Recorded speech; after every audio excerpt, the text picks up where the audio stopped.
जी शहजाद पूनावाला साहब पहले ही शुरुआत में कुछ पॉइंट करना चाह रहे हैं, कुछ कहना चाह रहे हैं, बोलिए शहजाद जी।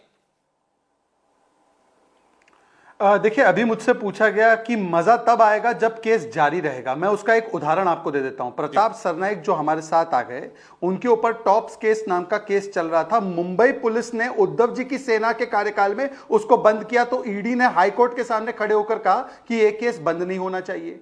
और मैं पूछना चाहता हूं कि ईडी की विश्वसनीयता क्योंकि आज स्थापित हो चुकी है, सौरभ जी आपके शो पर आपको साधुवाद है, तो क्या ईडी का केस जैसे हसन मुश्रिफ पर साइट किया जा रहा है, तो जयंत पाटिल पर भी ईडी का केस है, वो वेंडेटा है या वो केस सही है, आज वो भी बता दे। और तीसरी बात, शरद पवार जी ने अभी एक हाल ही में किताब का उनका विमोचन हुआ था, लोक माझे संगति। उस लोक माझे संगति के किताब में उन्होंने उद्धव जी से कहा था कि उद्धव जी की कार्यक्षमता नहीं थी, उनकी असक्षमता थी, जिसकी वजह से उनकी पार्टी में टूट फूट पड़ी। तो उसी पैमाने पर तो ये शरद पवार जी को भी तो अप्लाई होगा ना। उनके स्तर जब एनालिसिस करते हैं उद्धव जी का, तब वो उनकी नाकामी थी, और जब वो अपना एनालिसिस करते हैं तो भाई बीजेपी का तंत्र यंत्र था। हमारा इस पूरे प्रकरण में कोई लेना देना नहीं। आप बताइए, क्या मुंबई और दिल्ली में जो बैठकें हुई वहां पर अजीत पवार का अपमान हुआ? नहीं हुआ। क्या हमने करवाया? अच्छा चलिए छोड़िए, जो अभी उनके हम पार्टी निकल गई है महागठबंधन से बिहार में, उसमें हमारा क्या लेना देना था भाई? बोलिए। और जो वहां पर जो बगावती सुर आप और कांग्रेस के बीच चल रहे हैं, या टीएमसी वर्सेस कांग्रेस चल रहा है, या कांग्रेस वर्सेस लेफ्ट केरल में चल रहा है, उसमें हमारा क्या लेना देना है? भारतीय जनता पार्टी नरेंद्र मोदी जी के नेतृत्व में केवल देश को विकास के पथ पर ले जाने अजीत पवार ने सबको बनाया पार्टी में, चलो अब हमारा यहाँ कोई काम नहीं, हमको बीजेपी के साथ सरकार में शामिल होना चाहिए। वो आना चाहते थे, ये मान लेते हैं। गाड़ी तो आपने भेजी थी ना?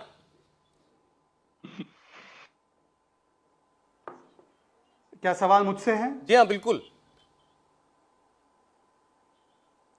नहीं, मुझे बताइए कि 1978 में शरद पवार जी जब 38 एमएलए तोड़कर महाराष्ट्र के इतिहास में सबसे कम उम्र के मुख्यमंत्री बने, तो क्या उस समय गाड़ी किसने दी थी?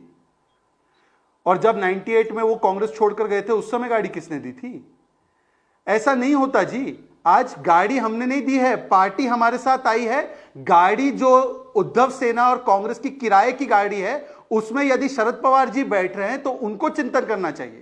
उद्धव जी ने हमारे साथ मोदी जी और फडणवीस जी के नाम पर वोट लिया, फिर पूरी पार्टी ले गए वो कांग्रेस के पास, जो बाला साहेब ठाकरे जी की मूल विचारधारा के खिलाफ था। बिल्कुल। तो वहां से पार्टी उनके चंगुल से हटकर हमारे साथ शिवसेना आ गई, तो वो गए हैं बगावत करके। नहीं, मैं देखिए शहजाद साहब से बगावत की, आपने जो अभी प्रकरण पूरा पुराना याद दिला दिया, मैं तो केवल उसी को अंडरलाइन कर रहा हूं, केवल यही बात मैं कर रहा हूं कि आपके साथ चुनाव साथ में लड़कर 20-25 साल की आपकी साझेदारी तोड़कर उद्धव ठाकरे चले गए, और उनकी सारी जिंदगी जिनके खिलाफ रहे, जिनके खिलाफ बाला साहब ने पार्टी बनाई, उनके साथ उन्होंने पार्टी मिला करके सरकार चलाई।